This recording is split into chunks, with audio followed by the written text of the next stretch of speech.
ഞങ്ങളുടെ എല്ലാ പ്രേക്ഷകർക്കും ഇന്നത്തെ കോഫി വിത്ത് കെ പിയിലേക്ക് സ്വാഗതം. ഇന്നത്തെ ഒരു പ്രത്യേക എപ്പിസോഡാണ് നിങ്ങളുടെ മുമ്പിൽ ഞങ്ങൾ അവതരിപ്പിക്കുന്നത്. ഷിക്കാഗോയിലെ ഒരു സീനിയർ ദൈവദാസനായിരിക്കുന്ന ഇന്ത്യ പെന്തക്കോസ്ത് ദൈവസഭയുടെ ഒരു സീനിയർ മിനിസ്റ്ററായിരിക്കുന്ന പാസ്റ്റർ പി സി മാമൻ്റെ ജന്മദിനമാണെന്ന്. അദ്ദേഹത്തോടൊപ്പം ഷിക്കാഗോ മീഡിയ അസോസിയേഷൻ്റെ ഭാരവാഹികൾ നടത്തുന്ന ഒരു അഭിമുഖ സംഭാഷണവും അതുപോലെ തന്നെ ജന്മദിന ആശംസകൾ അർപ്പിക്കുന്ന ഒരു പ്രത്യേക ചടങ്ങാണ് ഇവിടെ നടക്കുന്നത്. ഈ പരിപാടിയിലേക്ക് ഞങ്ങളുടെ എല്ലാ പ്രേക്ഷകർക്കും സ്വാഗതം. ഈ പരിപാടി ഞങ്ങളുടെ രക്ഷാധികാരി KM ഈപ്പൻ പ്രാർത്ഥിച്ച് ആരംഭിക്കുന്നതാണ്. സ്തോത്രം കർത്താവേ, സ്തോത്രം. ഈ നല്ല സമയത്തിനായി സ്തോത്രം. വർഷങ്ങളായി അടിയങ്ങൾക്ക് സന്നദ്ധിയിൽ കടന്നു വരുവാനും ഇവിടെ വീക്ഷിക്കുന്നു. കൃപയോടെ കേൾക്കുമാറാകണമേ. ആദ്യമായിട്ട് നമ്മുടെ CGMA ഷിക്കാഗോ ഗോസ്പൽ മീഡിയ അസോസിയേഷൻ്റെ ആഭിമുഖ്യത്തിലുള്ള എല്ലാ ജന്മദിനാശംസകളും ഞങ്ങളുടെ റവറൻറ്റ് പി സി മാമൻ അവരെ അറിയിക്കുന്നു, കർത്താവിൻ്റെ ദാസനെ അറിയിക്കുന്നു. കഴിഞ്ഞതിൻ്റെ പേര് ഇതാണ്, മിണ്ടിയും പറഞ്ഞും പാസ്റ്റർ മാമറ്റൻ പാസ്റ്ററോടൊപ്പം എന്നുള്ളതാണ്. അടുത്ത കുറച്ച് നിമിഷങ്ങൾ കർത്താവിൻ്റെ ദാസനോടൊപ്പം മിണ്ടിയും പറഞ്ഞുമൊക്കെ ഇവിടെ ഇരിക്കാൻ പോവുകയാണ്. വളരെ സജീവമായിരിക്കുന്ന ചില ചർച്ചകളിലേക്ക് നമ്മൾ കടന്നു പോകും. അതിനു മുമ്പ് തന്നെ നമ്മൾ CGMA പ്രവർത്തകരെ ഞാനൊന്ന് പരിചയപ്പെടുത്തുന്നു. നമ്മുടെ joint secretary doctor Biju Cherian ഇവിടെയുണ്ട്, രക്ഷാധികാരി KM ഈപ്പൻ, അതുപോലെ തന്നെ ഞങ്ങളുടെ ട്രഷറർ ജോൺസൺ ഉമ്മൻ ഇവിടെയുണ്ട്, എബ്രോൺ സഭയുടെ സെക്രട്ടറി സജി കുര്യൻ ഇവിടെയുണ്ട്, പാസ്റ്റർ പി സി മാമൻ അവരുടെ സഹധർമ്മിണി പ്രിയ പൊന്നമാൻറ്റിയെ കൂടെ ഞാൻ പരിചയപ്പെടുത്തുന്നു. അങ്ങനെ അടുത്ത ഒരു അരമണിക്കൂറുകളോളം നമ്മൾ വിവിധമായ കാര്യങ്ങൾ ചർച്ച ചെയ്യാൻ പോവുകയാണ്. അതിന്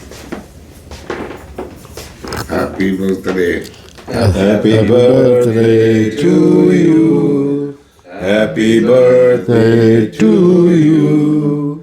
Happy birthday dear master. Happy birthday to you. ഇന്ന് രാവിലെ മുതൽ ഒത്തിരി പേര് എന്നോട് ചോദിക്കുന്നുണ്ട് എത്ര വയസ്സായി എന്നുണ്ട്. പലരും വിളിച്ചു ചോദിച്ചു. എനിക്കും കറക്റ്റ് അറിയത്തില്ല, നമ്മളോട് പറയുമെന്ന് അറിയത്തില്ല. കുറച്ച് കഴിയുമ്പോൾ നമുക്ക് ചോദിക്കാം. ഏപ്രിൽ മാസം 1-ാം തീയതിയാണ് പാസ്റ്റർ പി സി മാമൻ്റെ ജന്മദിനമാണ്. പക്ഷേ ആമുഖമായിട്ട് ഞാൻ ചോദിച്ചോട്ടെ പാസ്റ്റർ, ഇന്ന് എത്ര വയസ്സ് പ്രായമാണ്? ഞാൻ കൂടെ പറയാം. വയസ്സ് എനിക്ക് ചെറുപ്പമാണ്, എന്നാൽ 80 ആയുള്ളൂ. 80 വയസ്സേ ആയുള്ളൂ. അത് ഇന്ന് 80 വയസ്സ് പൂർത്തിയാക്കുകയാണ്. ഈ യൗവനത്തിൻ്റെ രഹസ്യം എന്തോ? ഈ ചെറുപ്പത്തിൻ്റെ രഹസ്യം പ്രാർത്ഥന. സാധാരണ എല്ലാവരും പറയാറുണ്ട് പാസ്റ്റർക്ക് 80 വയസ്സായാലും 80 വയസ്സ് പറയത്തില്ല, അല്ലേ? പക്ഷേ പി സി മാമന് 80 വയസ്സ് ഇന്ന് പൂർത്തിയാകുകയാണ്. അതിനോടുള്ള ബന്ധത്തിലാണ് നമ്മളിവിടെ കൂടിയിരിക്കുന്നത്. ഈ 80 വയസ്സ് പൂർത്തിയാക്കുമ്പോൾ തീർച്ചയായിട്ടും ദൈവത്തിൻ്റെ മുമ്പിൽ നമ്മൾ നന്ദി രേഖപ്പെടുത്തുന്നു. അദ്ദേഹത്തോടൊപ്പം പാസ്റ്ററെ സഹധർമ്മിണി സിസ്റ്റർ മറിയാമ്മ മാമനാണ് എൻ്റെ അടുത്ത് ഇരിക്കുന്നത്. അതുപോലെ ശുശ്രൂഷയിൽ വളരെ കഴിഞ്ഞ ദീർഘനാളുകൾ ചിക്കാഗോയിലായിരിക്കാമ്പക്കുറടിയായിത്തീർന്നു. പാസ്റ്റർ ജനിച്ച സ്ഥലത്തെക്കുറിച്ചൊക്കെ ഒന്ന് പറയാമോ നമ്മുടെ പ്രേക്ഷകരോട്? ജനിച്ചത് എടത്തുവായിക്കടുത്ത് തലവടി എന്ന സ്ഥലത്താണ്. അവിടെയാണ് ജനിച്ചത്. എൻ്റെ അറിവ് ശരിയാണെങ്കിൽ IPCയുടെ മുൻ ജനറൽ പ്രസിഡന്റ് പാസ്റ്റർ KC ജോണുമായിട്ട് ഒന്നിച്ച് നിങ്ങൾ ഒരു ബെഞ്ചിരുന്ന് പഠിച്ചവരാണെന്ന് ഞാൻ കേട്ടിട്ടുണ്ട്. ശരിയാണ്? തലവടി ഹൈസ്കൂളിൽ ഒരുമിച്ചിരുന്ന് പഠിച്ചതാണ്. ഒരേ ബെഞ്ചിലിരുന്ന് പഠിച്ചവർ. തലവടിയിലെ ഗവൺമെൻറ് ഹൈസ്കൂളിലായിരുന്നു. അവിടെ പെന്തക്കോസ്ത് വിശ്വാസത്തിലായിരുന്നു പാസ്റ്റർ? അല്ല, പെന്തക്കോസ്തിന് ഞങ്ങളുടെ ഫാമിലി മുഴുവൻ എതിരായിരുന്നു. കാരണം ഞങ്ങൾ മർത്തോമായില്ലായിരുന്നല്ലോ. അതിൽ നിന്ന് പെന്തക്കോസ്തിലേക്ക് വന്നു. ഞാൻ മാത്രമേ വന്നുള്ളൂ. എനിക്ക് തോന്നുന്ന ഈ വിദ്യാഭ്യാസമൊക്കെ കഴിഞ്ഞ് കേരളത്തിലെ ജോലിയൊക്കെ കഴിഞ്ഞ് നേരെ ആൻഡമാൻസിലോട്ട് പോയി അല്ലേ? കേരളത്തിലായിരിക്കുമ്പോൾ തന്നെ വ്യത്യാസം ഉണ്ടായി എന്ന് പറയാം. അവിടെ മുണ്ടക്കയം ജോൺ ഉപദേശി എന്ന് പറഞ്ഞാൽ CSIയിലെ ഒരു ഉപദേശി മർത്തോമായുടെ ഒരു കൺവെൻഷന് പ്രസംഗിച്ചു. അന്ന് എനിക്ക് 12 വയസ്സേ ഉള്ളൂ. ആ 12 വയസ്സുള്ള സമയത്ത് നല്ല ജനക്കൂട്ടം കൂടി. ഞാനും വീട്ടിൽ നിന്ന്, എൻ്റെ ഫാദറൊന്നുമില്ല, അനേകരുണ്ട്, ഞങ്ങളുടെ ദേശത്ത് ധാരാളം പേരുണ്ട്. അന്ന് മീറ്റിങ്ങിന് കൂടിയപ്പോൾ കർത്താവിന് വേണ്ടി ആര് ഹൃദയം കൊടുക്കാനുണ്ട് എന്നൊരു ചോദ്യമുണ്ടായി. അന്നപ്പോൾ എനിക്ക് 12 വയസ്സേ ഉള്ളായിരുന്നു. അപ്പോൾ ഞാൻ ഒന്നും നോക്കിയില്ല, കർത്താവിന് വേണ്ടി ഹൃദയം കൊടുക്കണമല്ലോ. അതിൻ്റെ യഥാർത്ഥ അർത്ഥമൊന്നും എനിക്ക് മനസ്സിലായില്ല. കർത്താവിന് വേണ്ടി ഹൃദയം കൊടുക്കണം, അത് ഞാൻ കൊടുക്കും. അങ്ങനെ ഞാൻ എഴുന്നേറ്റത്. അത് കഴിഞ്ഞ് പിന്നെ ആൻഡമാൻസിൽ ചെല്ലുന്നു, ജോലിയോടുള്ള ബന്ധം. അത് കഴിഞ്ഞ് ആൻഡമാൻസിലേക്ക് പോകുന്നു. കേരളത്തിൽ നിന്ന് അന്നൊക്കെ ആൻഡമാൻസിലോട്ട് എങ്ങനെയാണ് യാത്ര ചെയ്യുന്നത്? വിമാനം ഷിപ്പിലാണ്. എത്ര ദിവസം എടുക്കും ആൻഡമാൻസിലേക്ക് എത്തി? 5 ദിവസം ഷിപ്പൊക്കെ ഇരിക്കണം. കൊച്ചിയിൽ നിന്ന് നല്ല മദ്രാസിൽ ആൻഡമാൻസ്. ചിലപ്പോൾ വെതർ മോശമാണെങ്കിൽ 6 ദിവസം ഇരിക്കും. ആൻഡമാൻസ് പോകാനുള്ള കാരണം എന്തുവാ? കാരണം എൻ്റെ പിതാവിൻ്റെ ജ്യേഷ്ഠൻ്റെ മകൻ്റെ ഒരു സഹോദരൻ ആൻഡമാൻസിലുണ്ടായിരുന്നു. അദ്ദേഹം അവിടെ ജോലി ചെയ്തുകൊണ്ടിരുന്നു. എന്നാൽ ആൻഡമാൻസിൽ പോകുന്ന അത് കഴിഞ്ഞ് ഞാൻ ആൻഡമാൻസിൽ പോകും. അത് കഴിഞ്ഞ് ആൻഡമാൻസിലേക്ക് പോയി. ആൻഡമാൻസിൽ ചെല്ലുന്നു. അവിടെ എനിക്ക് തോന്നുന്നു കേന്ദ്ര ഗവൺമെൻറ്റിൻ്റെ ജോലിയിൽ പ്രവേശിച്ചു. ഇന്ത്യ ഗവൺമെൻറ്റിൻ്റെ ജോലി പ്രവേശിച്ചു. കുട്ടികളിലെ ആൻഡമാൻസിനെ കുറിച്ച് ഒന്ന് പറഞ്ഞാലോ? അവിടെ ഒത്തിരി ഉണ്ടോ?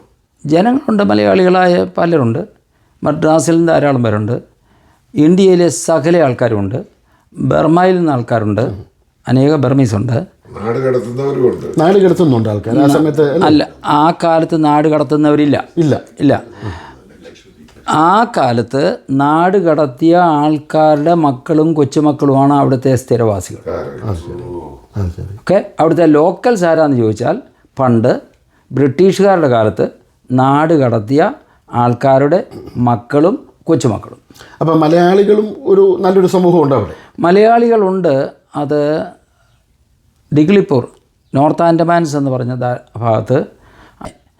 എന്നാൽ കാടുണ്ട്. കാട്ടിൽ മിഡിൽ ആൻഡമാൻ, നോർത്ത് ആൻഡമാൻ ഭാഗങ്ങൾ, മിഡിൽ ആൻഡമാനിലാണ് കൂടുതൽ. ജാർവാസ് ഉണ്ട്, മനുഷ്യനെ വെടിവെച്ച് മനുഷ്യനെ. അവിടുത്തെ കാലാവസ്ഥ നമ്മുടെ കേരളത്തിലെ പോലെ തന്നെ. പക്ഷേ തണ്ടർസ്റ്റോമും അത് ഇതൊക്കെ ഉണ്ട്, ഭൂമി കുലുക്കമൊക്കെ ഉണ്ടാക്കിയിട്ടുണ്ട്. അപ്പം അവിടെ ഇത്രയും മലയാളികളൊക്കെ ഉള്ളപ്പോൾ അവിടെ പല സമുദായങ്ങളില്ലേ? പല സമുദായങ്ങൾ അവരുടെ പള്ളികളൊക്കെ ഉണ്ടോ? ഉണ്ട്. ഞാൻ ചെല്ലുന്ന സമയത്ത് മർത്തോമ പള്ളി ആരംഭിച്ചിട്ടില്ല. മർത്തോമയിൽ ആദ്യത്തെ മിഷണറിയായി PT തോമസ് എന്നൊരാളെ വിട്ടു. അദ്ദേഹത്തിൻ്റെ പ്രസംഗം കേട്ടാണ് രണ്ടാമത് ഞാൻ റീകമ്മിറ്റ്മെൻറ്റ് ചെയ്തു. അപ്പോൾ ആദ്യം മർത്തോമ ചർച്ചുമായിട്ടാണ് ബന്ധപ്പെട്ടത്. മർത്തോമ ചർച്ചുമായിട്ട് അങ്ങനെ പൊയ്ക്കൊണ്ടിരിക്കുന്ന കാലത്ത് എൻ്റെ ഈ കസിൻ എന്നെ പ്രാർത്ഥനയ്ക്ക് വിളിക്കും. ഞാനതിൽ താല്പര്യപ്പെട്ടിട്ടില്ല. എന്നെ വിളിക്കും, കുഞ്ഞാ നമുക്ക് പോകാം അതിനകത്ത്. ഒത്തിരി നിർബന്ധിച്ച് കഴിയുമ്പം ഒന്ന് പോവും. അങ്ങനെയാണ് പോയിക്കൊണ്ടിരുന്നത്. എന്നാൽ അച്ചായൻ്റെ പാസ്റ്റർ EM സക്രിയ വരുന്നു. അതെ. അപ്പോൾ ആ സമയത്ത് IPCയുടെ ഒരു സഭ എവിടെ ഉണ്ട്? ഇല്ല. IPCയുടെ സഭ ഇല്ല. ഞാൻ ചെല്ലുമ്പോൾ IPCയുടെ സഭ ഇല്ല. ഒള്ളി സിലോൺ പെന്തക്കോസ്ത് മാത്രം. അവിടെ ആരും പോകുന്നില്ല. എന്നാൽ ബ്രദറൻ കൂട്ടായ്മയുണ്ട്. 2 മർത്തോമക്കാരും ബ്രദറുകാരും പെന്തക്കോസുകാരും ഒക്കെ ഒരുമിച്ച് കൂടുന്ന ഒരു സംഘടനയുണ്ട്. അതിനകത്ത് ഞാൻ പോകും. കമ്പൈൻഡ് അത്രേ ഉള്ളൂ. എന്നാൽ ഈ PT തോമസ് എന്ന് പറഞ്ഞ ഒരാൾ പ്രസംഗിക്കുന്നു. ആ പ്രസംഗിക്കുന്ന സമയത്ത് ഇതുപോലൊരു ചോദ്യം, ഇന്ന് ആരുണ്ട് കർത്താവിനുണ്ട് ഹൃദയം കൊടുക്കാൻ? അന്നേരവും 12 വയസ്സിന് ശേഷം രണ്ടാമത് എഴുന്നേറ്റ്. അപ്പോൾ 3-5 പ്രാവശ്യം ഹൃദയം കൊടുത്തിട്ടുണ്ട് അല്ലേ? ഹൃദയമുണ്ട്. ഹൃദയം എൻ്റെ തന്നെ ഇവിടെ ഇരിപ്പുണ്ട്. എന്നാൽ കർത്താവ് വസിപ്പാൻ ആ കാലങ്ങളിൽ 12 വയസ്സിന് ശേഷം അതിനത്ര താല്പര്യം ഇല്ലായിരുന്നു. ഞാൻ ഹൃദയം കൊടുക്കുന്ന ആ സമയത്ത് ഇവിടെ ഒരു മർത്തോമായിലുള്ള ഒരാളുണ്ടല്ലോ, ഈ കോക്കനട്ട് ബുക്ക് എന്ന് പറഞ്ഞാണ്ട് സാമിൻ്റെ ഫാദർ അവിടെ ഇരിപ്പുണ്ട്. സാമിൻ്റെ ഫാദർ ഇവിടെ വന്ന് എന്നെ കെട്ടിപ്പിടിച്ച് കരഞ്ഞു. അന്ന് ഹൃദയം കൊടുക്കുമ്പോൾ ഞാനവിടെ ഇരിപ്പുണ്ട്. ഞാൻ എൻ്റെ വൈഫിനോട് പറഞ്ഞു, ആ പ്രസംഗ സമയത്ത് ചെറുപ്പക്കാരനായ ഒരാൾ മാത്രം കർത്താവിന് വേണ്ടി ഹൃദയം കൊടുത്തു. അപ്പോൾ സാമിൻ്റെ ഫാദറിനെ കെട്ടിപ്പിടിച്ച് നമ്മുടെ സഭയുടെ അവിടെ വന്ന് കണ്ട് ഞാൻ പാസ്റ്ററാന്നറിഞ്ഞ് കെട്ടിപ്പിടിച്ച് കരഞ്ഞിട്ടാണ് പോയത്. സന്തോഷം കൊണ്ട് എനിക്ക് സന്തോഷം തന്നെയല്ല, ആ കാലത്ത് എനിക്കുണ്ടായിരുന്ന നിലയും പുള്ളി എപ്പോഴും പറഞ്ഞു, മറ്റുള്ളവരെക്കാൾ ആ സമയങ്ങളിലൊക്കെ ദൈവം എന്നെ മാനിച്ചത് പുള്ളിയുടെ കണ്ണാൽ കണ്ടെന്ന് പറഞ്ഞു. എത്ര വർഷം 11.5 വർഷം. 11 വർഷം. ആൻഡമാൻസ് നേരെ അമേരിക്കയിലോട്ട് വരുമായിരുന്നു, അതോ പിന്നെ നാട്ടിൽ വന്നിട്ട് അവിടെ ആൻഡമാൻസിൽ നിന്ന് ഞാൻ റിസൈൻ ചെയ്യായിരുന്നു. എനിക്ക് തോന്നുന്നു നമ്മൾ അതിൻ്റെ ഇടയ്ക്ക് ഒരു എപ്പിസോഡ് മിസ് ചെയ്യുന്നുണ്ട്. കാര്യം ആൻഡമാൻസ് വെച്ചാണ് പക്ഷേ സ്നാനപ്പെട്ട് ബംഗാൾ ഉൾക്കടലിലാണ് സ്നാനപ്പെടുന്നത്. അതിനെക്കുറിച്ചൊന്ന് വിശദീകരിക്കാം. പക്ഷേ EM സക്രിയയെ കണ്ടുമുട്ടുന്നു. EM സക്രിയയായിട്ട് ആരാധനയ്ക്ക് പോയിക്കൊണ്ടിരിക്കുന്നു. അതെ. ആ സമയത്ത് ഞാൻ മർത്തോമക്കാരനാണ്. അതെ. വിവാഹം കഴിച്ചിട്ടില്ല. എന്നാൽ ഈ മെസ്സിലാണ് താമസിക്കുന്നത്. ബ്രദറിൻ്റെ കൂടെ കുറച്ച് നാൾ താമസിച്ചിട്ട് ഞാൻ പറഞ്ഞു, ഞാൻ പോകാമെന്ന് പറഞ്ഞു പോയി. തന്നെയല്ല, എനിക്ക് പെന്തക്കോസ്തിൻ്റെ ആ ഒരു ഇത് വരുന്നത് എനിക്കിഷ്ടമല്ല. ഇഷ്ടമാണ്. അങ്ങനെ സ്വന്തമായിട്ട് ജീവിച്ചുകൊണ്ടിരിക്കുന്ന കാലത്ത് ഞാൻ മർത്തോമക്കാരനായിട്ട് തന്നെ ആരാധനയ്ക്ക് പോയി. അതെ. ആരാധനയ്ക്ക് പോയി മടങ്ങി വരുന്ന നാളിൽ ആണ് കെ കുരുള എന്ന് പറഞ്ഞ സർക്കിൾ ഇൻസ്പെക്ടറുമായി കണ്ടുമുട്ടുന്നത്. അതെ. അദ്ദേഹം തലേ രാത്രിയിൽ നല്ലവണ്ണം കുടിച്ച് സിഗരറ്റ് വലിച്ച് മുറിയിൽ കിടന്ന് ഉറങ്ങിക്കുമ്പോൾ തലയിണയ്ക്ക് തീ കത്തി. അദ്ദേഹം സർക്കിൾ ഇൻസ്പെക്ടറാണ്. അദ്ദേഹത്തിൻ്റെ ക്വാർട്ടറൊക്കെ ഞാൻ കണ്ടു. അവിടെ കുക്ക് ചെയ്യുന്നത് ഒരു പോലീസുകാരനാണ്, കോൺസ്റ്റബിളാണ്. അദ്ദേഹം ഇതെല്ലാം കഴിഞ്ഞ് അന്ന് രാത്രി ദൈവമായി ഒരു തീരുമാനം ചെയ്തു. അന്ന് ഈ അദ്ദേഹത്തിൻ്റെ അന്ന് തീ പിടിച്ച് പോകേണ്ടതാണ്. തീ പിടിക്കാതെ ദൈവം രക്ഷപ്പെട്ട് പെട്ടെന്ന് പോലീസുകാർ. എൻ്റെ അറിവ് ശരിയാണെങ്കിൽ ഈ കുരുള സാർ അല്ലെങ്കിൽ നമ്മുടെ സർക്കിൾ ഇൻസ്പെക്ടർ പിന്നീട് രക്ഷിക്കപ്പെട്ട് സ്നാനപ്പെട്ട് IPCയുടെ കേരള സ്റ്റേറ്റിൻ്റെ ജോയിൻറ്റ് സെക്രട്ടറി വരെ ആയ ഒരു ദൈവദാസനാണ് അല്ലേ? അതെ, അത് തന്നെ ആൾ. പക്ഷേ പുള്ളിയായി ഞാൻ ഒരു പാസ്റ്ററിൻ്റെ ഒരു പ്രസംഗം കേട്ടപ്പോൾ ഞാൻ സഭായോഗത്തിൽ എഴുന്നേറ്റ് നിന്നു. ഞാൻ രക്ഷിക്കപ്പെട്ടതാ. ഈ സ്നാനത്തിനൊക്കെ എതിരായിരുന്നു ഞാൻ. സ്നാനവും എല്ലാം അതിനകത്ത് വന്നു. അത് പക്ഷേ EM സക്രിയാണ്. EM സക്രിയ ആയിരുന്നു. അദ്ദേഹത്തിൻ്റെ പ്രസംഗത്തിൽ ഞാൻ പൂർണ്ണമായി എന്നെ സമർപ്പിച്ച അതോടുകൂടെ സാറ് എഴുന്നേറ്റു. ഉള്ള സാർ എഴുന്നേറ്റ് കഴിഞ്ഞതിൻ്റെ കൂട്ടത്തിൽ ആ സഭയിൽ തന്നെ വേറൊരാൾ അഗ്രികൾച്ചർ ഡിപ്പാർട്ട്മെൻറ്റ് ജോലി ചെയ്യുന്ന ഒരാൾ എഴുന്നേറ്റു. അങ്ങനെ ഇരിക്കുമ്പോൾ PWയിലുള്ള ഒരാളുണ്ട്, അദ്ദേഹം എഴുന്നേറ്റു. അങ്ങനെ 3-4 പേര് ഞങ്ങൾ ബംഗാൾ ഉൾക്കടലിൽ ആണ് സ്നാനപ്പെടുന്നത്. ഈ പാഷ EM സക്രിയാണ് സ്നാനപ്പെടുത്തുന്നത്. അതെ, അദ്ദേഹം. അപ്പം ആൻഡമാൻസ് ബംഗാൾ ഉൾക്കടലിലാണ് നിങ്ങളെല്ലാം ഒന്നിച്ചാണ് സ്നാനപ്പെടുന്നത്. അതെ. ഈ കുരുള സാറും ഞാൻ, കുരുള സാറ്, ഈ അഗ്രികൾച്ചർ ജോലി ചെയ്യുന്ന ഒരാൾ, പിന്നെ PWD ജോലി. അതെ. ഇവരെല്ലാം കൂടെ ചേർന്ന് ബംഗാൾ ഉൾക്കടലിൽ പാഷ EM സക്രിയ സ്നാനപ്പെടുത്തുന്നു. ഞാൻ ഓർക്കുന്നു ഇവിടെ ചിക്കാഗോയിൽ നമ്മുടെ സഭയുടെ ഉദ്ഘാടനത്തിന് പാഷ EM സക്രിയ വന്നിട്ടുണ്ടായിരുന്നു. അദ്ദേഹം ആ ഓർമ്മകളൊക്കെ പുതുക്കി സംസാരിച്ച് ഓർക്കുന്നു. അപ്പം അങ്ങനെ അവിടെ സ്നാനപ്പെട്ട് ആ സഭയുടെ അംഗമായി കുറച്ച് കഴിഞ്ഞപ്പോഴത്തേക്കിന് നാട്ടിലേക്ക് മടങ്ങിപ്പോകുന്നു. നാട്ടിലേക്ക് മടങ്ങിയെങ്കിലും പല പ്രാവശ്യം പല സ്ഥാനങ്ങളിലായിട്ട് പ്രവചന രൂപേണ എൻ്റെ നേരെ ദൈവവേലയുടെ വിളിയുണ്ടായി. വിവാഹം കഴിക്കുന്നത് അതുകൂടെ ഒന്ന്. വിവാഹം കഴിക്കുന്നത് 1972 ആൻഡമാൻസിലുള്ളപ്പോഴാണ്. ആൻഡമാൻസിൽ ജോലിയായിരിക്കുന്ന കാലത്ത് നാട്ടിൽ വരുമ്പോൾ പെന്തക്കോസ്തിൽ നിന്ന് കല്യാണം കഴിക്കാൻ എൻ്റെ ഭവനം അനുവദിച്ചില്ല. അങ്ങനെയാണ് കല്യാണം കഴിക്കുന്നില്ല എന്ന് പറഞ്ഞു. അങ്ങനെ പല ആലോചനകളൊക്കെ വന്നു, ഒത്തിരി ഉണ്ട്. അപ്പോൾ ആദ്യമായിട്ട് പാസ്റ്റർ വീട്ടിൽ നിന്ന് പാസ്റ്റർ മാത്രമേ വിശ്വാസം? ഞാൻ മാത്രമേ ഉള്ളൂ. അതിനു മുമ്പ് എൻ്റെ അമ്മ ഇറങ്ങിയായിരുന്നു. ഭയങ്കര മിറക്കിൾ നടന്നു പെന്തക്കോസ്തിൽ. അത് ഞങ്ങളുടെ കുടുംബക്കാരറിയാതെ ഒരു പാസ്റ്ററെ വിളിച്ചു വരുത്തി പ്രാർത്ഥിച്ചത്. അപ്പോൾ തന്നെ മർത്തോമായിൽ ഇപ്പോൾ മരിച്ചുപോയ, കാലം ചെയ്തു പോയ അവരുടെ ഭാഷയിൽ ഈ തിരുമേനി, ക്രിസോസ്റ്റം തിരുമേനി എൻ്റെ വീട്ടിൽ 2-3 പ്രാവശ്യം വന്നു. അദ്ദേഹം വരാൻ കാരണം അദ്ദേഹം അച്ഛനായിരിക്കുന്ന കാലം മുതൽ എൻ്റെ ഫാദറിനെ നല്ല പരിചയമാണ്. ആ വിശാഖത്തിൻ്റെ കാര്യം, ക്രിസോസ്റ്റം തിരുമേനിയുടെ വീടിനടുത്തു നിന്നാണ് അമ്മാമ്മയുടെ വീട്. കുമ്മനാട്ട് മീട്ടിൽ കുടുംബാംഗമാണ്. അവിടുന്ന് ആണ് വിവാഹത്തിൻ്റെ ആലോചന വന്നത്. ഇവരും ഈ അമ്മാമ്മയുടെ വീട്ടുകാരും മർത്തോമായിലായിരുന്നു. അവരും ഞാനിറങ്ങിയ ആ കാലത്തോടനുബന്ധിച്ച് ഇറങ്ങിയ കുടുംബമാണ്. അപ്പോൾ അങ്ങനെ ആലോചന വന്നപ്പോൾ ഫാദർ അതിന് അനുകൂലമായി നിന്നു എന്ന് പറഞ്ഞു. എവിടെയാണ് ജോലി ചെയ്തുകൊണ്ടിരുന്നത് കല്യാണ സമയത്ത്, വിവാഹ സമയത്ത്? ജോലി ചെയ്തുകൊണ്ടിരുന്നത് നാഗപ്പൂരിലായിരുന്നു. അത് അങ്ങനെ വിവാഹം കഴിക്കുന്നു. വിവാഹം കഴിഞ്ഞു. അമ്മാമ്മയെ അവർ ആൻഡമാൻ അഡ്മിനിസ്ട്രേഷൻ എൻ്റെ വിവാഹത്തിന് ശേഷം ആൻഡമാൻസിലേക്ക് അവർ ഹയർ ചെയ്യുന്നു. എവിടുന്ന്? നാഗപ്പൂരിൽ നിന്ന് ഡയറക്റ്റ് സകല ജലവും കൊടുത്ത് അങ്ങോട്ട് കൊണ്ടു. അങ്ങനെ തിരിച്ച് നാട്ടിൽ ചെല്ലുന്നു. അവിടെ നിന്ന് പിന്നെ അമേരിക്ക വന്നത് 7 വർഷമാണ്. അമേരിക്കയിൽ അമ്മ വരുന്നത് 1975. ആദ്യം അമ്മമ്മയാണ്. എൻ്റെ പെങ്ങൾ ന്യൂയോർക്കിലുണ്ടായിരുന്നു. അതെ. പാസ്റ്റർ അമേരിക്ക വന്നിട്ട് എത്ര വർഷമാകുന്നു? ഏത് വർഷം വന്നു? 76. 1976 വന്നപ്പോൾ എത്ര വർഷമായി? അതെ. ഇപ്പം ഇത് 2026 എത്ര? 50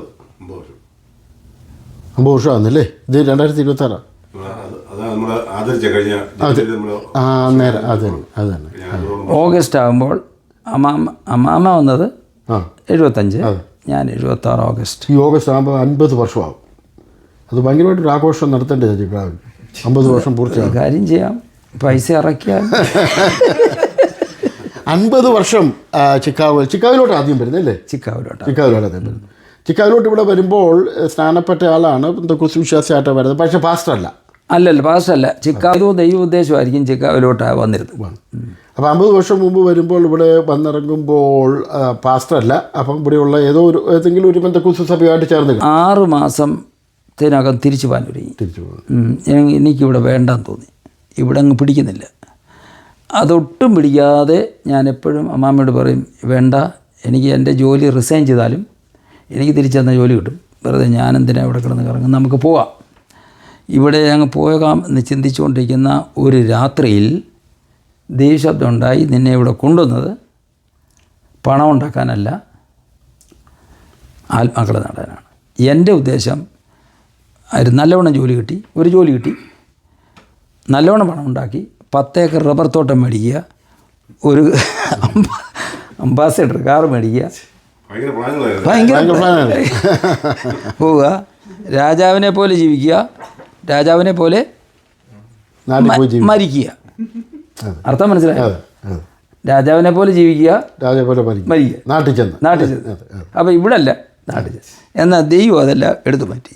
അപ്പോൾ 50 വർഷം മുമ്പ് അമേരിക്ക വരുന്നു, ഇവിടെ ഞായറാഴ്ച സഭകളിലൊക്കെ പോകുന്നു. പക്ഷേ ഈ സഭ IPC ഹെബ്രോൺ അല്ലെങ്കിൽ IPC സഭ ആരംഭിച്ചത് ഏത് വർഷമാണ്? 1977 ഏപ്രിൽ ആദ്യത്തെ ആഴ്ചയാണ് സഭ മീറ്റിംഗ് ആരംഭിക്കുന്നത്. അത് ക്ലിയറായ ദൈവശബ്ദം കേട്ടിട്ടാണ് തുടങ്ങുന്നത്. ഒരു പുതിയ സഭ തുടങ്ങാനുള്ള താല്പര്യം എങ്ങനെയുണ്ട്? സഭ തുടങ്ങാനുള്ളൊരു താല്പര്യം എനിക്കില്ലായിരുന്നു. എനിക്ക് പാസ്റ്ററാകാൻ ഒട്ടും താല്പര്യമില്ലായിരുന്നു. തുടങ്ങുന്നു. അതിനുശേഷമാണ് പഠിക്കാനൊക്കെ Modi world college, Chicago world college, Christian life college, ഇങ്ങനെ അവിടെയുള്ള ഇങ്ങനെ പഠിക്കാൻ പോയി. പിന്നെ ആദ്യത്തെ എൻ്റെ അറിവ് ശരിയാണെങ്കിൽ ആദ്യം പ്രവർത്തനം ആരംഭിക്കുന്നത് ഡെസ്പ്രിൻസിൽ തന്നെയാണ്. ഇപ്പം ഉള്ള ആ സ്ഥാപനത്തിൻ്റെ നേരെ എതിർവശത്തുള്ള അപ്പാർട്ട്മെൻറ്റ്, നേരെ അവിടുന്ന് അങ്ങോട്ട് കയറിയാൽ കാണുന്ന മാലിബു അപ്പാർട്ട്മെൻറ്റിലാണ് പ്രവർത്തനത്തിൻ്റെ ആരംഭം. അപ്പോൾ ആ ചർച്ചും അല്ല, അതായിരുന്നു ആ 1 ബെഡ്റൂം. അന്ന് പ്രസംഗിക്കാനായിട്ട് വന്ന 2 പേരുണ്ട്. ചർച്ച് ഓഫ് ഗോഡിൻ്റെ ഒരു പാസ്റ്ററുണ്ട്, ഷാരുൽ തോമാച്ചായൻ, ഒരു പ്രാസംഗികനായിട്ട് വന്ന എൻ്റെ വീട്ടിൽ. ഞാനല്ല മീറ്റിംഗ് നടത്തുന്നത്. അന്ന് തോമസ് കുട്ടി പാസ്റ്റർ പറഞ്ഞു, എന്നെ ഒത്തിരി ഇഷ്ടഞ്ഞു, ഇന്ന് ഷാരും തോമാച്ചായൻ പാസ്റ്റർ വരുന്നുണ്ട്, ഇങ്ങോട്ട് വരട്ടെന്ന് പറഞ്ഞു. അങ്ങനെ വിളിച്ച് വീട്ടിൽ വെച്ച് മീറ്റിംഗ് നടത്തിക്കൊണ്ടിരിക്കുമ്പോൾ തോമാച്ചായന് ഒരു താല്പര്യം, വെരി ഗുഡ് ആറ്റിറ്റ്യൂഡ്. അപ്പോൾ ആ മാലിബു അപ്പാർട്ട്മെൻറ്റിലാണ് ചർച്ച ആരംഭിക്കുന്നത്. ഏകദേശം 48 വർഷം മുമ്പാണ് അവിടെ ആരംഭിക്കുന്നത്. കറക്റ്റ്. അതെ. അവിടുന്ന് പിന്നെ മറ്റ് പല സ്ഥലങ്ങളിലേക്ക് റെൻ്റ് ചെയ്ത് പ്ലേസ് ഒത്തിരി സ്ഥലത്ത് റെൻ്റ് ചെയ്യും.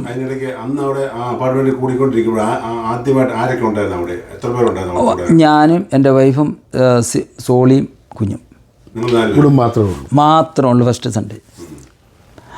അത് കഴിഞ്ഞതിന് ശേഷം 2 ആഴ്ച കഴിഞ്ഞപ്പോൾ ഓരോരുത്തർ കേട്ടുമൊക്കെ വരാൻ തുടങ്ങി. ഞാൻ ഒരു കാര്യം ചോദിച്ചോട്ടെ, നമ്മൾ ചർച്ച തുടങ്ങി, പക്ഷേ അന്നേരം പാസ്റ്റർ കോർഡിനേഷൻ ഇല്ല. എൻ്റെ ഓർഡിനേഷൻ വരാൻ കാരണം നാട്ടിലാണ് നടക്കുന്നത്. നാട്ടിൽ എൻ്റെ ഓർഡിനേഷൻ വരാൻ കാരണം എങ്ങനെയാണെന്ന് ചോദിച്ചാൽ 2 റീസണുണ്ട്. ഒന്ന്, പാസ്റ്റർ CK ഡാനിയൽ ഇവിടെ വരുന്നു, ഞാൻ ചോദിച്ചില്ല, പോയില്ല. അത് കഴിഞ്ഞ് അന്നമ്മ മാമൻ എൻ്റെ കൂടെ 1 മാസം താമസിച്ചു.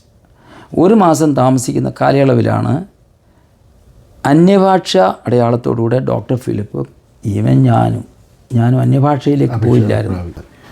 അപ്പോൾ നാട്ടിൽ നിന്ന് ഓർഡിനേഷൻ കിട്ടുന്നു അല്ലേ? ഓർഡിനേഷൻ നടക്കുന്നത് 1978 ഡിസംബറിലാണ് ഞാൻ നാട്ടിലോട്ട് പോകുന്നത്. ആദ്യം ആരെയാണ് സ്നാനപ്പെടുത്തിയെന്ന് ഓർക്കുന്നുണ്ട്? ഉണ്ട്. ആദ്യം സ്നാനപ്പെടുത്തിയത് കുഞ്ഞുമോളെന്ന് പറഞ്ഞ ഒരു സഹോദരി. അപ്പോൾ ഇപ്പം നമ്മുടെ സഭ ആരംഭിച്ചിട്ട് 48 വർഷമാകുന്നു. അത് കഴിഞ്ഞ് മാലിബിയിൽ ആരംഭിച്ച് കഴിഞ്ഞ് പല സ്ഥലങ്ങളിൽ ഇങ്ങനെ റെൻ്റ് ചെയ്ത് പല സ്ഥലങ്ങളിൽ ഒത്തിരി കൂടുതൽ സമയം ലീനിങ് ടവർ YMCA അനേക നാളുണ്ടായിരുന്നു. അതുപോലെ ഗ്ലെൻവ്യൂ ഉണ്ടായിരുന്നു. അതുപോലെ ബാപ്റ്റിസ്റ്റ് ചർച്ചുകൾ ചെയ്തുകൊണ്ടിരുന്നു. അതുപോലെ യൂക്ലിഡ് ചർച്ചിൽ സ്നാനം നടന്നുകൊണ്ടിരുന്നു. ബാപ്റ്റിസ്റ്റ് ചർച്ചിൽ അതൊന്നേരം കുഞ്ഞോൻ അറിയാം. ആ സമയത്ത് സ്നാനം നടന്നുകൊണ്ടിരുന്നു. എൻ്റെ ഓർമ്മ ശരിയാണ്, കുഞ്ഞോനിച്ചാൻ്റെ വീട്ടിൽ നിന്ന് സിസ്റ്റർ ഗ്രേസ് അമ്മയും മക്കളും അവിടെയാണ് അതെ. അന്ന് ഇപ്പം നമ്മൾ ചർച്ചയിരിക്കുന്ന ആ സ്ഥലം നമ്മൾ എന്നാ വാങ്ങിച്ചത്? 1970 അല്ല ക്ഷമിക്കണം 98 വരുന്നു. ഇല്ല 98 അല്ല മേടിച്ചതാ ചോദിക്കുന്നത്. മേടിച്ചതാണോ? ഞാൻ 1990 സ്ഥലം വാങ്ങിച്ചത്. സ്ഥലം ബിൽഡിംഗ് പണിതല്ല, ആ സ്ഥലം വാങ്ങിക്കുന്നത് എന്തായിരുന്നു? സ്ഥലം വാങ്ങിയത് എന്താണെന്ന് ചോദിച്ചാൽ ആ ഇയർ അതിനിപ്പുറത്തെ സ്ഥലം മേടിച്ച് കിടക്കുക. വീടുള്ള അന്നേരം ബിജു വന്നിട്ടുണ്ട് ഇവിടെ ഇല്ല 95. അപ്പോൾ അതിൻ്റെയൊക്കെ പ്രോസസ്സിങ് നടക്കുന്ന ഭാഗം. അപ്പം കുഞ്ഞോഞ്ചായനെ കാര്യങ്ങൾ ഇപ്പോൾ ഈ സഭയുടെ ദീർഘകാലം ട്രഷററായിട്ടിരുന്ന ആളാണ് നമ്മുടെ പേരിനായിരിക്കുന്ന ഈപ്പനും. ഏതാ 86 തൊട്ട് കുഞ്ഞോഞ്ചാന ഈ ചർച്ചകളുണ്ട്. അപ്പോൾ ഈ സഭകളിൽ അങ്ങനെ അവിടെ ഒരു സ്ഥലം വാങ്ങുന്നു. ആ സ്ഥലത്തിന് ബിൽഡിംഗ് പെർമിറ്റിന് ചെല്ലുമ്പോൾ സിറ്റി അതിന് അനുവദിക്കുന്നില്ല. കാരണം അന്നത്തെ സിറ്റിയുടെ കോഡ് അനുസരിച്ച് 1 ഏക്കറിലധികം സ്ഥലം വേണം. അതിൻ്റെ അടുത്ത് കിടക്കുന്ന സ്ഥലം വാങ്ങാനായിട്ട് പാസ്റ്റർ തീരുമാനിക്കുന്നു. എന്നാൽ അന്നേരം സഭയ്ക്ക് അതിനുള്ള സാമ്പത്തിക ബുദ്ധിമുട്ടുള്ളതുകൊണ്ട് തൽക്കാലം വേണ്ട എന്ന് സഭ പറയുന്നു. എന്നാൽ പാസ്റ്ററും ആ സഭയിലുള്ള അന്നത്തെ സെക്രട്ടറി ആണെന്ന് തോന്നുന്നു അല്ലേ, KM രാജുവും കൂടെ ചേർന്ന് അപ്പോഴത്തെ സ്ഥലം മേടിച്ചു. അല്ല, അത് യാതൊരു കാരണവശാലും മേടിക്കാൻ പറ്റാത്തൊരു സാഹചര്യം. അങ്ങനെ ഇരിക്കുമ്പോൾ ഞാൻ അത് വാങ്ങിയില്ലേ സംഗതി ഒക്കെയല്ലോ. അതുകൊണ്ട് ഒരു ദിവസം ആ 24/20 എന്ന് പറഞ്ഞ അവിടെ ഒരു വീടുണ്ട്.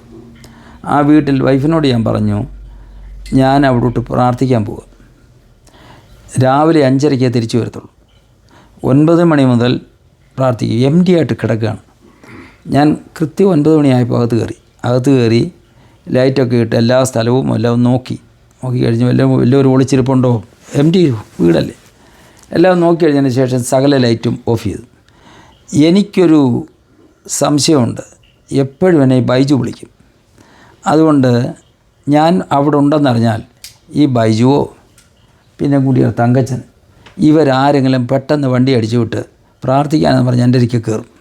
അത് വേണ്ട, ഞാൻ തന്നെ അവിടെ നിന്ന് പ്രാർത്ഥിക്കാനിരുന്നു. എന്തിനാണ് പ്രാർത്ഥിക്കാൻ പോയതെന്ന് ചോദിച്ചാൽ ആ വസ്തു, ഇപ്പോൾ പള്ളിയിരിക്കുന്ന വസ്തു, അത് വാങ്ങുവാൻ യാതൊരു സൗകര്യവും നമ്മുടെ ചർച്ചിന് ഇല്ല, പണമില്ല. അങ്ങനെ ഇരിക്കുമ്പോൾ അമ്മാമ്മയോട് ഞാൻ പറഞ്ഞു, ഞാൻ പ്രാർത്ഥിക്കാനായിട്ട് പോവുകയാണ്, ആര് വിളിച്ചാലും ഞാൻ പ്രാർത്ഥിക്കാൻ പോയി എന്ന് പറയണ്ട, ഞാനും ദൈവമായിട്ട് തന്നെ ഒന്നിരിക്കട്ടെ, ഇതിൻ്റെ മറുപടി കാണുവോളും ഞാനിരിക്കും. അങ്ങനെ വിശ്വാസത്താൽ പ്രവർത്തനം തുടങ്ങി ഞാൻ പ്രാർത്ഥിക്കാനിരുന്നു. വെളുപ്പിനെ 5 മണിക്ക് വരുമെന്ന് പറഞ്ഞു. രാത്രി 2 മണി കഴിഞ്ഞ് പ്രാർത്ഥിച്ചുകൊണ്ടിരിക്കുമ്പോൾ ഞാൻ പ്രാർത്ഥിച്ചുകൊണ്ടിരിക്കുന്ന സ്ഥലത്ത് ദൈവസാന്നിധ്യം ഇറങ്ങി. നിൻ്റെ കയ്യിൽ ആ ഭൂമി തരുന്നു, നിൻ്റെ കയ്യിൽ ആ ഭൂമി ഞാൻ തരും. ശബ്ദം കേട്ടു. 2-2:30 ആയപ്പോൾ അവിടെ നിന്ന് എഴുന്നേറ്റ് ഞാൻ സ്തോത്രം ചെയ്തു. അങ്ങനെ ആ സ്ഥലങ്ങളൊക്കെ മേടിച്ചു.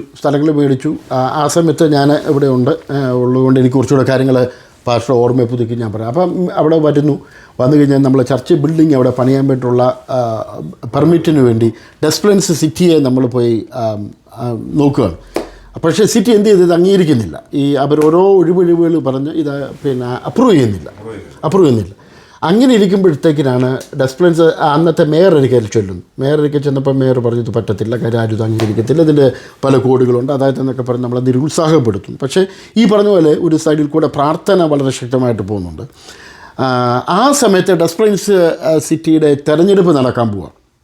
ആ സമയത്ത് തിരഞ്ഞെടുക്കുമ്പോൾ അന്നത്തെ മേയറുടെ പേര് ഷപ്പീറോ എന്നങ്ങാണ്ടാ തോന്നി, എൻ്റെ ഓർമ്മ. അന്നത്തെ പഴയത് എനിക്ക് ഓർമ്മ. അതെ, പഴയത്. അപ്പം എതിർത്തു, തെരഞ്ഞെടുപ്പ് നടക്കുന്നു. ആ മേയറും കമ്മിറ്റിക്കാരും അല്ലെങ്കിൽ ആ കൗൺസിലും ഇതിനെ എതിർത്തു. നമ്മളെ പ്രാർത്ഥിച്ചു. അടുത്ത തെരഞ്ഞെടുപ്പ് വന്നു. തെരഞ്ഞെടുപ്പിന് അദ്ദേഹത്തിന് എതിരായിട്ട് നിൽക്കുന്നത് പോൾ ജോങ് എന്ന് പറഞ്ഞ ഒരു മനുഷ്യനായിരുന്നു, വെള്ളക്കാരനാണ്. അപ്പോൾ അദ്ദേഹം ഇലക്ഷനിലേക്ക് വരുമ്പോൾ നമ്മൾ അദ്ദേഹത്തെയും പോയി കണ്ടു. അദ്ദേഹത്തിനുള്ള പ്രാർത്ഥനാ പിന്തുണ എല്ലാം കൊടുത്തു. ലോങ് സ്റ്റോറി ഷോർട്ടായിട്ട് പറയുകയാണെങ്കിൽ ആ തെരഞ്ഞെടുപ്പിൽ മറ്റേ മേയറും കമ്മിറ്റിയും തോറ്റുപോയി. എന്നിട്ട് ഈ പോൾ ജോങ് പാർട്ടിയും ജയിച്ചതിൻ്റെ പിറ്റേ ദിവസം തന്നെ പാസ്റ്റർ നേതൃത്വം ഞങ്ങളെല്ലാം കൂടെ മേയറെ പോയി കാണും.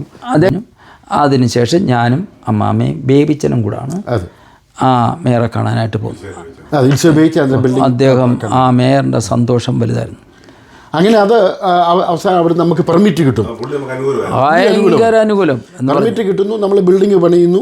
ബിൽഡിംഗ് പണിത് അതിൻ്റെ ഉദ്ഘാടനത്തിൻ്റെ മേയറാണ് വന്ന് റിബൺ കട്ട് ചെയ്യുന്നു. നമ്മൾ ഉദ്ഘാടനം pastor TS Abraham, pastor KM Joseph, pastor KC John, ഇവരെല്ലാം ഉണ്ട്. നമ്മൾ ഉദ്ഘാടനം ചെയ്യും. അത് കഴിഞ്ഞ് ഒരു 6 മാസം തികയുന്നതിന് മുമ്പേ ഈ മേയർ മരിച്ചു പോകും. അപ്പം നമുക്ക് വേണ്ടി ഒരു ഷോർട്ട് പീരീഡ് എക്സാക്ട്ലി അതാ ഞാൻ പറഞ്ഞു. ദൈവം 40 അങ്ങ് ജോൺസൺ 40 ദിവസത്തെ പ്രാർത്ഥന നടന്നു. 40 ദിവസത്തെ പ്രാർത്ഥനയ്ക്ക് ശേഷം എരിഹോ മതിൽ ഇടിഞ്ഞതുപോലെ നമ്മുടെ എതിർപ്പുകൾ ഇടിഞ്ഞുപോയി. 40 തന്നെ ആ സമയത്ത് നമ്മൾ വിസ്മരിക്കാൻ പാടില്ലാത്ത ഒരു പേരാണ് പ്രിയ ഉണ്ണിച്ചാൻ്റെ പേര്. ഉണ്ണിച്ചാൻ്റെ ഒഫീഷ്യൽ നെയിം മാത്യു അത് നമ്മുടെ ബിജുവിൻ്റെ ഫാദറിലോ. കാരണം അപ്പം നമ്മൾ യെസ് അതെ അതെ. അപ്പം അങ്ങനെ നമ്മൾ ഹോള് പണിയും. നമ്മൾ ഇച്ചിരി അങ്ങനെ നമ്മൾ ഹോള് പണിയുന്നു. ഹോള് പണിത് അവിടുത്തെ പ്രവർത്തനങ്ങൾ ഇങ്ങനെ ശക്തമായിട്ട് മുമ്പോട്ട് പോകും. അതിന് പിന്നീട് നമ്മൾ ഓർക്കുന്ന ഒരു സംഭവമാണ് അവിടെ പാർക്കിംഗ് ലോട്ടിൽ ഭയങ്കര ഒരു കൺവെൻഷൻ നടത്തും. നമ്മൾ പന്തലൊക്കെ ഇട്ട് അന്നേരം ബിജുക്ക് ഇവിടെയുണ്ട്. ഒരു പന്തലൊക്കെ ഇട്ട് നമ്മുടെ മദ്രാസിലെ മോൻ പുള്ളിയുടെയാണ് മെയിനായിട്ടുണ്ട്. അതുപോലെ പാസ്റ്റർ സുരേഷ് ബാബു, പിന്നെ നമ്മുടെ ഷാരോനിലുള്ള ഒരു സീനിയർ ദേവദാസനോടുള്ള ആദ്യത്തെ 2 ദിവസം പുള്ളിയെ പ്രസംഗിച്ച് ഒരു ഹൈന്ദവ മാർഗത്തെ വിശ്വാസത്തിലേക്ക് വന്ന പോൾ ഗോപാലകൃഷ്ണൻ ഇവരെല്ലാം കൂടി പ്രസംഗിക്കുന്ന ഒരു വലിയ ഭയങ്കര കൺവെൻഷനാണ്. ആ കൺവെൻഷൻ സത്യത്തിൽ ആ സമയത്ത് ഒരു വലിയ ഇമ്പാക്റ്റ് ടെൻറ്റൊക്കെ കിട്ടി. ഒരു വലിയ കൺവെൻഷൻ $20,000 അതെ അതെ. അത് $20,000 നമ്മൾ അതിനുവേണ്ടി എല്ലായിടത്തും പിരിച്ചു. അവസാനം നമ്മൾ ബാലൻസ് ക്ലോസ് ചെയ്യുമ്പോൾ 20,000 കൂടുതൽ നമുക്ക് കിട്ടി. അതായിരുന്നു ആ കൺവെൻഷൻ്റെ ഒരു പ്രത്യേകത. കാരണം ദൈവം ചില പ്രത്യേക ഉദ്ദേശത്തോടെ നടന്നു. നമ്മൾ കണക്ക് ക്ലോസ് ചെയ്യുമ്പോൾ ചർച്ച് ഫണ്ടിൽ നിന്ന് ഒരു പൈസ പോലും എടുക്കാതെ ജനങ്ങൾ അതിനോട് ഡൊണേഷനൊക്കെ നടത്തി നമ്മൾ ആ കൺവെൻഷൻ്റെ ഒരു വിജയം. ഒരാൾ മർത്തോമായി എന്ന ഒരാൾ അറ്റൻഡ് ചെയ്തുകൊണ്ടിരുന്നു. അദ്ദേഹം രക്ഷിക്കപ്പെട്ടു, സ്നാനപ്പെട്ടു, സുവിശേഷ വേലക്കാരനായി മാറി. അദ്ദേഹം ഫ്ലോറിഡയിൽ വെച്ച് എന്നെ കണ്ടുമുട്ടി. പാസ്റ്റർ അന്ന് വെച്ച് നടത്തിയ ടെൻറ്റ് കെട്ടി നടത്തിയ കൺവെൻഷനിൽ ഞാൻ രക്ഷിക്കപ്പെട്ടു. പിന്നീട് ഞാൻ സ്നാനപ്പെട്ടു. ഞാൻ കർത്താവിൻ്റെ വേലക്കാരനായി മാറി. അങ്ങനെ ഒത്തിരി കാര്യങ്ങൾ അവിടെ നടന്നു. സഭ ഇങ്ങനെ പിന്നെ വളർന്നു വരുന്നു അല്ലേ, വളർന്നു വന്നു. പക്ഷേ ഇപ്പം എൻ്റെ അറിവ് ശരിയാണെങ്കിൽ എൻ്റെ തന്നെ ഓർമ്മ നിൽക്കുന്നില്ല, ഒത്തിരി സ്ഥലം അതിന് ചുറ്റുപാടും മേടിച്ചിട്ടുണ്ട്. ഒത്തിരി ഒന്നുമില്ല. ഇപ്പം എത്ര ഏക്കർ? ഓ, അങ്ങനെയൊക്കെ അളക്കാൻ പോയാൽ എന്തോ ചെയ്യും. അല്ല, അത് ദൈവം തന്ന ഒരു ഒരു ഒരു അനുഗ്രഹത്തെക്കുറിച്ച് നമ്മൾ പറയാം. ദൈവം തന്ന മിറക്കിളാണ്. അതെ. അതുകൊണ്ട് ദൈവം നടത്തിയെന്നല്ലാതെ ഒന്നുമില്ല. അതിന് ചുറ്റുപാടോട്ടുള്ള പല വീടുകൾ സ്ഥലങ്ങളൊക്കെ മേടിച്ചു. പക്ഷേ ഒരു ആഗ്രഹമായിരുന്നു അവിടെ ഒരു വലിയൊരു കോൺഫറൻസ് ഹോള് പോലെയൊക്കെ പണിയാന്നുള്ളത്. അത് ഇപ്പോഴും മനസ്സിൽ ഇരിപ്പുണ്ട്. 80 വയസ്സായെങ്കിലും അത് മനസ്സിൽ ഇരിപ്പുണ്ട്. അത് ബൈജു അത് വളർന്നുകൊണ്ടിരിക്കുക. അതെ, തളർന്നിട്ടില്ല. അതെ, തളർന്നിട്ടിരിക്കുക. അപ്പം അങ്ങനെയാണ് ആ സഭയുടെ കാര്യങ്ങൾ പോകുന്നത്. അപ്പോൾ ആ സഭ ആരംഭിച്ചിട്ട് 50 വർഷം എന്ന് നമുക്ക് പറയാം, അല്ല 48 വർഷം. ഈ 48 വർഷത്തിൻ്റെ ഇടയിൽ സ്ഥാപകനായ പാസ്റ്റർ PC മാമൻ അല്ലാതെ വേറെ ആരെങ്കിലും ഒരു അസിസ്റ്റൻറ്റ് പാസ്റ്ററായിട്ടോ അസോസിയേറ്റ് പാസ്റ്ററായിട്ടോ കഴിഞ്ഞ 40 വർഷം പാസ്റ്റർക്ക് സഹായമായിട്ട് ആരെങ്കിലും ഉണ്ടായിരുന്നു? സഹായമായിട്ട് പലരും ഉണ്ടായിരുന്നു. അങ്ങനെ അസോസിയേറ്റ് ശുശ്രൂഷയിൽ അനേകം വന്ന എല്ലാ ദൈവദാസന്മാരെയും ശുശ്രൂഷയിൽ സഹകരിപ്പിക്കുകയും ഒക്കെ ചെയ്തുകൊണ്ടിരുന്നു. എന്നാൽ സഭയുടെ കാര്യങ്ങൾ പൊതുവെ ചെയ്തുകൊണ്ടിരുന്നത് ഞാനാണ്. എങ്കിലും എല്ലാവരും എനിക്ക് സഹായവും ഞാൻ അവർക്കൊരു സഹായവും ദൈവമക്കൾക്കൊരു അനുഗ്രഹമായിരിക്കണമെന്നായിരുന്നു എൻ്റെ താല്പര്യം. എന്നാൽ അത് തന്നെ ഇപ്പോഴും ചെയ്തുകൊണ്ടിരിക്കുന്നു. ഈ ഒരു കാര്യത്തിൽ വളരെ എടുത്തു പറയേണ്ട ഒരു കാര്യം, പാസ്റ്റർ PC മാമനെ സംബന്ധിച്ചിടത്തോളം ചിക്കാഗോയിലുള്ള ഏത് വിശ്വാസത്തോട് ചോദിച്ചാലും ഏത് അർദ്ധരാത്രിയിലും അവർക്കൊരു ആവശ്യം വന്നാൽ അവിടെ ഓടിച്ചെല്ലാനായിട്ടുള്ള സന്നദ്ധത താൻ കഴിഞ്ഞ നാളുകൾ പ്രകടിപ്പിച്ചിട്ടുണ്ട്. ഇപ്പോൾ ഈ 80 വയസ്സുള്ളപ്പം അത് നമ്മളാരും പ്രതീക്ഷിക്കുന്നില്ല. പക്ഷേ അദ്ദേഹത്തിൻ്റെ ചെറിയ പ്രായങ്ങളിൽ സഭയുടെ പ്രവർത്തനം നടക്കുമ്പോൾ ആ അർദ്ധരാത്രിയിലോ ഏത് സമയത്തോ ഏത് അത്യാഹിത സമയത്തോ ഒരു വിശ്വാസി വിളിച്ചാൽ അല്ലെങ്കിൽ ഒരു മലയാളി വിളിച്ചാൽ അവിടെ ഓടിച്ചെന്ന് സഹായിക്കുന്ന ഒരു പ്രവണത പാസ്റ്റർ PC മാമനുണ്ട്. ഞാനും കേട്ടിട്ടുണ്ട്. പാസ്റ്ററിന്റെ സഭയിൽ പോകുന്ന ആൾക്കാരല്ലെങ്കിൽ തന്നെയും ഏത് മലയാളി ആൾക്കാരുടെങ്കിലും ആക്സിഡന്റ് ഉണ്ടാകുമോ അല്ലെങ്കിൽ രോഗമായിട്ട് കിടക്കുമോ അങ്ങനെയൊക്കെ ഉള്ളപ്പോഴേ ആദ്യം അവിടെ വരുന്നത് പാസ്റ്റർ PC മാമനായിരിക്കും. നമ്മുടെ കമ്മ്യൂണിറ്റിയിൽ ഒരു പറച്ചിലുണ്ട്. അത് എന്നെ സംബന്ധിച്ചിടത്തോളം എനിക്ക് ഔദ്യം ചെല്ലുകയോ പുറകെ ചെല്ലുകയോ എന്നുള്ളതല്ല. അറിഞ്ഞ വിഷയം ഉടനെ അത് നമ്മുടെ സഭയിലെ മെമ്പറെന്നല്ല, അല്ല, ആരായിരുന്നാലും നമ്മുടെ മെമ്പേഴ്സ് അല്ലാതെ കഷ്ടത്തിൽ വിഷമത്തിൽ അപകടത്തിൽപ്പെട്ട് ആയ സമയങ്ങളിലൊക്കെ ആൾക്കാരെന്നെ വിളിച്ചിട്ടുണ്ട്. നമ്മൾ വിശ്വാസത്തരായിരിക്കും. അങ്ങനെ നിരവധി മലയാളികൾക്ക് സഹായകരമായിട്ട് ഇരുന്നിട്ടുണ്ട്. അതുപോലെ തന്നെ പല കറക്ഷൻസ് ഏരിയയിലും ഉദാഹരണം ഞാൻ എൻ്റെ ഓർമ്മകളൊക്കെ ശരിയാണെങ്കിൽ ഒരു മലയാളി കോട്ടയംകാരനാണ്, ഒരു മലയാളി, അയാൾ പെന്തക്കോസ്ത് വിശ്വാസി ആയിരുന്നില്ല. അദ്ദേഹം ഇവിടെ വന്ന ആ സമയത്ത് അദ്ദേഹത്തെ പോലീസ് സ്പീഡിങ്ങിന് അദ്ദേഹത്തെ പിടിക്കുന്നു. അദ്ദേഹം ഒരു പുതിയ മലയാളിയാണ്, ഇവിടുത്തെ കാര്യങ്ങളൊന്നും അറിയത്തില്ല. പോലീസ് അദ്ദേഹത്തിൻ്റെ അടിയിലേക്ക് വന്നപ്പോൾ പെട്ടെന്ന് അദ്ദേഹം ഓർത്തത് നാട്ടിലെ പോലെ ഈ പോലീസിന് ഒരു $20 കൊടുത്താൽ അവിടുന്ന് രക്ഷപ്പെടാമെന്ന് കരുതി പുള്ളി പെട്ടെന്ന് വാലറ്റ് എടുത്ത് $20 ഈ പോലീസിൻ്റെ ഉള്ളിലോട്ട് കൊടുക്കും. അപ്പോൾ അത് ഇവിടുത്തെ ഏറ്റവും വലിയൊരു തെറ്റാണ്. പെട്ടെന്ന് പോലീസ് അദ്ദേഹത്തെ അറസ്റ്റ് ചെയ്യുന്നു. കാര്യം കൈക്കൂലി കൊടുക്കുന്നത് ഇവിടെ ഏറ്റവും വലിയൊരു തെറ്റാണ്. ഈ പോലീസിന് പോലും അതിൻ്റെതായി, പക്ഷേ ഈ മലയാളിക്ക് അറിയത്തില്ലാണ്. അങ്ങനെ അദ്ദേഹത്തെ പോലീസ് സ്റ്റേഷനിൽ കൊണ്ടുപോകുന്നു. അങ്ങനെ ആരോ ഒക്കെ പറഞ്ഞിട്ട് അവസാനം അത് ആ കോള് പാസ്റ്റർക്ക് വരുന്നു. പിന്നെ ഒരു പാസ്റ്റർ എന്നുള്ള നിലയിൽ അവിടെ ആ പോലീസുകാരുമായിട്ട് ബന്ധപ്പെട്ടിട്ട് ഞങ്ങളെ ബോധവൽക്കരിച്ചോളാം, അവർക്ക് ആവശ്യമായിരിക്കുന്ന സിവിൽ എഡ്യൂക്കേഷൻ കൊടുത്തോളാം എന്നുള്ള ആ ധാരണയിൽ ആ കേസിൽ നിന്ന് അദ്ദേഹത്തെ വെളിയിൽ വന്നു. അത് കുറേ നാൾ സഭയിൽ വന്ന് പങ്കെടുത്ത് ഞാൻ അദ്ദേഹം ഒരു കാത്തലിക്സ് ആയിരുന്നു ഒരാൾ.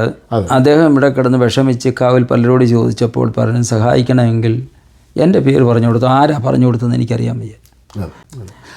അതുപോലെ തന്നെ നമ്മളിപ്പോൾ മീഡിയയുടെ ആൾക്കാരായതുകൊണ്ട് പറയട്ടെ, ഈ ചർച്ചിൻ്റെ ആഭിമുഖ്യത്തിൽ സുവിശേഷ ദീപം അല്ലേ, അങ്ങനെയല്ലേ, അങ്ങനെ ഒരു മാസിക പ്രസിദ്ധീകരിച്ചിരുന്നു. ദീർഘനാളുകൾ അത് നാട്ടിൽ പ്രിൻ്റ് ചെയ്ത് ഇവിടെ വന്ന് പലർക്കും കൊടുത്തിരുന്നു. അത് വായിച്ച് വിശ്വാസത്തിലേക്ക് വന്ന രക്ഷിക്കപ്പെട്ട മാസിക ദീർഘനാളുകൾ നാട്ടിൽ അച്ചടിച്ചു കൊണ്ടിരുന്നു. അത് കഴിഞ്ഞ് പിന്നെ അത് ടാബ്ലോയിഡ് മോഡലാക്കി പിന്നെ കുറച്ച് നാൾ കഴിഞ്ഞപ്പോൾ നിന്നു. അങ്ങനെ മാധ്യമ രംഗത്തും ഈ സഭ പല പ്രവർത്തനങ്ങളിലേക്ക് നിന്ന് പോയതല്ല, നിർത്തേണ്ടി വന്നു. കാരണം ചർച്ച് പണിത് കഴിഞ്ഞതിന് ശേഷം ഇനി ആരംഭിക്കണം. പക്ഷേ ഞാൻ വേറൊരു കാര്യം ചോദിച്ചപ്പോൾ ഒരു സീനിയർ പാസ്റ്റർ എന്നുള്ള നിലയിലും ഏകദേശം 10-50 വർഷത്തോളം ഈ സഭയായിട്ടൊക്കെ നടത്തുന്ന ഇതൊന്നും നമ്മുടെ ഈ മലയാളികളെ ഫോക്കസ് ചെയ്യുന്ന ഈ സഭയ്ക്ക് ഇനി എന്തുമാത്രം ഭാവിയുണ്ട് അമേരിക്കയിൽ? ഭാവിയെ സംബന്ധിച്ച് ചിന്തിക്കുമ്പോൾ കർത്താവ് വരുന്നിടത്തോളം സഭ ഉണ്ടാകും എന്നുള്ള വിശ്വാസവും പ്രത്യാശയും എനിക്കുണ്ട്. എന്നാൽ ഒരുപക്ഷെ ഇത് മലയാളത്തിൽ നിന്ന് മാറി മുൻപോട്ട് ഇംഗ്ലീഷിൽ പോകുന്ന കാലം അടുത്തു വരുന്നു. ഞാൻ അതുപോലെ തന്നെ ഇതിനോടനുബന്ധിച്ചുള്ളൊരു ചോദ്യം അയച്ചു നോക്കി. നമ്മുടെ സഭകളിലെല്ലാം നമ്മുടെ ഈ സഭ മാത്രമല്ല, ചിക്കാഗോയിലുള്ള അല്ലെങ്കിൽ അമേരിക്കയിലുള്ള മിക്ക സഭകളിലും അവിടുത്തെ യുവജനങ്ങൾ ആ സഭയിലില്ല.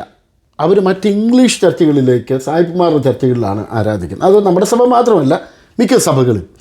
ഇതിന് നമുക്ക് എങ്ങനെ ഒരു അറുതി വരുത്താൻ പറ്റുമോ, അല്ലെങ്കിൽ നമ്മുടെ ഈ സഭകളിലേക്ക് ഇവരെ എങ്ങനെ തിരിച്ചു കൊണ്ടുവരാൻ പറ്റുമോ എന്നതിനെക്കുറിച്ച് പാസ്റ്റർ അഭിപ്രായം? എൻ്റെ അഭിപ്രായം യുവജനങ്ങളെ ഫോക്കസ് ചെയ്ത് തന്നെ അവരെ നേടിയെടുക്കേണ്ട മൈൻഡ് ഉള്ള ഒരാളൂടെ എനിക്ക് വേണം. അത് ഞാൻ പ്രാർത്ഥിച്ചുകൊണ്ടിരിക്കുമ്പോൾ ഒരു പാസ്റ്ററായിരിക്കുന്ന ഞാൻ അല്ലെ എന്നെപ്പോലുള്ളവർക്ക് എല്ലാം കൂടെ നിലയിൽ ഒരുമിച്ച് കൊണ്ടുപോകാൻ പറ്റുന്നില്ല. അതുകൊണ്ട് അവരെ കൂടെ നോക്കേണ്ടതിന് ഗ്രൂപ്പ് തിരിച്ച് കാര്യങ്ങൾ ചെയ്യേണ്ട കാര്യം ഇപ്പോൾ ഞാൻ ആലോചിച്ചുകൊണ്ടിരിക്കുന്നു. ചെയ്യണം. അതിനിപ്പോൾ സഭയുടെ സെക്രട്ടറി സജിയുടെ ഞങ്ങൾ ഒരുമിച്ച് വളരെ കാര്യമായി ചിന്തിച്ചുകൊണ്ടിരിക്കുകയാണ്. മറ്റൊന്നും തോന്നരുത്, 80 വയസ്സാകുമ്പോഴത്തേക്കിന് റിട്ടയർമെൻറ്റിന് എന്തെങ്കിലും ഒരു ചിന്ത? എനിക്ക് റിട്ടയർമെൻറ്റ് ഇല്ല. അല്ല, അതൊരു ശരിയായ ഒരു കാര്യമാണ്. ചിലർ പറയാറുണ്ട് സുവിശേഷ പ്രവർത്തനത്തിൽ റിട്ടയർമെൻ്റ് ഇല്ല എന്ന് പറയുന്നവരുണ്ട്. തീർച്ചയായിട്ടും ഉണ്ട്. കാര്യം എന്ന് വെച്ചാൽ ദൈവം തന്ന വേല അവസാനിപ്പിക്കുക എന്നുള്ളതാണ്. ആ ചോദ്യം കേട്ടപ്പോൾ എനിക്ക് അതുകൊണ്ട് എനിക്ക് ബൈജുവിനെ നമ്മുടെ ഇവാഞ്ചലിസ്റ്റ് കുര്യൻ രഫിനെ ഇഷ്ടം. കാരണം ചില ചോദ്യങ്ങൾ അങ്ങനെ ഇരിക്കുമ്പോൾ ഒരു കുരുക്കി ചോദ്യമൊക്കെ കുരുക്കു ചോദ്യമല്ല. അപ്പോൾ ദൈവവേലയുള്ള സംബന്ധിച്ച് ദൈവവേലയ്ക്ക് സുവിശേഷ വേലയ്ക്ക് റിട്ടയർമെൻറ്റ് ഇല്ല. എന്നാൽ ഉണ്ട്. എവിടെ വരുന്നു ചോദിച്ചാൽ സ്ഥാനങ്ങൾ. ഇപ്പോൾ റീജിയൻ്റെ പ്രസിഡൻ്റ് എന്നുള്ള നിലയിൽ സ്ഥാനങ്ങളുണ്ട്. ഇന്ത്യ പെന്തക്കോസ്ത് ദൈവസഭയുടെ നിയമം അനുസരിച്ച് 80 വയസ്സ് കഴിയുമ്പോൾ ആ സ്ഥാനങ്ങൾ മാറുന്നേണ്ടി വരും. ഇവിടുത്തെ റീജിയൻ്റെ പ്രസിഡന്റും കൂടിയാണ്. അതെ, ഞാൻ ഇവിടുത്തെ സെൻട്രൽ റീജിയൻ്റെ പ്രസിഡന്റ് കൂടെ. ഞാൻ ചോദിക്കാൻ വരുന്നത് പാസ്റ്റർ, ഇപ്പം നമ്മുടെ ലോക്കൽ ചർച്ചിൻ്റെ പാസ്റ്റർ ആയിരിക്കുമ്പോൾ തന്നെ ഏതെല്ലാം ഉത്തരവാദിത്തങ്ങളാണ് പാസ്റ്റർ ഇപ്പോൾ ചെയ്തത്? മറ്റേതെല്ലാം പൊസിഷൻസാണ് പാസ്റ്റർ ഉള്ളത്? എനിക്ക് ഉള്ള ഉത്തരവാദിത്തങ്ങളെന്ന് പറയുന്നത് നമ്മുടെ ചർച്ചിൻ്റെ പാസ്റ്റർ ആയിരിക്കുമ്പോൾ തന്നെ നോർത്ത് അമേരിക്കൻ്റെ IPCയുടെ സെൻട്രൽ റീജിയൻ്റെ പ്രസിഡന്റ് കൂടാണ് ഞാൻ. അപ്പോൾ അതുകൊണ്ട് ആ വിഷയത്തിന് ജനറൽ കൗൺസിൽ മെമ്പറാണ്. അപ്പോൾ തന്നെ IPCയുടെ ജനറൽ കൗൺസിൽ മെമ്പറാണ്. ഇവിടെയുള്ള ദൈവദാസന്മാരെല്ലാം കൂടി ഞാൻ പാസ്റ്റർക്ക് അറിയാവുന്ന പോലെ ഇപ്പം നോർത്ത് അമേരിക്കൻ ഷാരോൺ സഭകളുടെ സെക്രട്ടറി ആയിട്ട് ഇപ്പോൾ സേവനം അനുഷ്ഠിക്കുന്നു. IPCയിലെ ഒരു സീനിയർ പാസ്റ്റർ ആയിരിക്കുന്ന പാസ്റ്റർക്ക് നോർത്ത് അമേരിക്കൻ ഷാരോൺ സഭകളുടെയും ജന്മദിന ആശംസകൾ ഈ അവസരത്തിൽ ഞാൻ അറിയിക്കുന്നു. Thank you so much. സഭകൾ വളരട്ടെ എന്ന് ഞാനും പ്രാർത്ഥിക്കുന്നു. പാസ്റ്റർ ഈ കഴിഞ്ഞ 50 വർഷത്തെ ചരിത്രത്തിൽ PC നാക്കിൻ്റെ കൺവീനറായിട്ട് പ്രവർത്തിച്ചിട്ടുണ്ട്. ഉണ്ട്. 1994 PC നാക്കിൻ്റെ നാഷണൽ കൺവീനറായി പ്രവർത്തിച്ചു. അതുപോലെ IPC ഫാമിലി കോൺഫറൻസിൻ്റെ ഫാമിലി കോൺഫറൻസിൻ്റെ 2008 ഇവിടുത്തെ കൺവീനറായി ഞാൻ കൺവീനറായിട്ടൊക്കെ പ്രവർത്തിച്ചിട്ടുണ്ട്. അതെ, അങ്ങനെ വിവിധങ്ങളായിരിക്കുന്ന പ്രവർത്തനങ്ങൾ ഈ കഴിഞ്ഞ 50 വർഷത്തിൽ നടത്തി. പറഞ്ഞാൽ ഇപ്പോൾ 80ാമത്തെ വയസ്സിലാണ്. എങ്കിലും പ്രവർത്തനത്തിൻ്റെ സജീവ യുവത്വത്തിലാണ് ഇപ്പോഴും. പ്രവർത്തനങ്ങളെ ശക്തമായിട്ട് തന്നെ മുമ്പോട്ട് കൊണ്ടുപോകുന്നുണ്ട്. എന്നാൽ പാസ്റ്റർ പറഞ്ഞതുപോലെ തന്നെ അദ്ദേഹത്തിന് ഒരു സഹായിയുടെ ആവശ്യത്തിന് വേണ്ടി സഭ ശ്രമിച്ചുകൊണ്ടിരിക്കുന്നു. സഭയുടെ വളർച്ചയ്ക്കായി എല്ലാവരും പ്രാർത്ഥിക്കണം. അനേകർ ദൈവഭാഗത്ത് വരണം. കാലം അതിൻ്റെ അന്ത്യത്തിലേക്ക് പോയിക്കൊണ്ടിരിക്കുന്നു. ഈ ഏപ്രിൽ 1-ാം തീയതി ഏപ്രിൽ ഫൂളാണല്ലോ. അന്ന് തന്നെ ഈ ബർത്ത്ഡേ വന്നത് അത് ദൈവം അല്ലേ?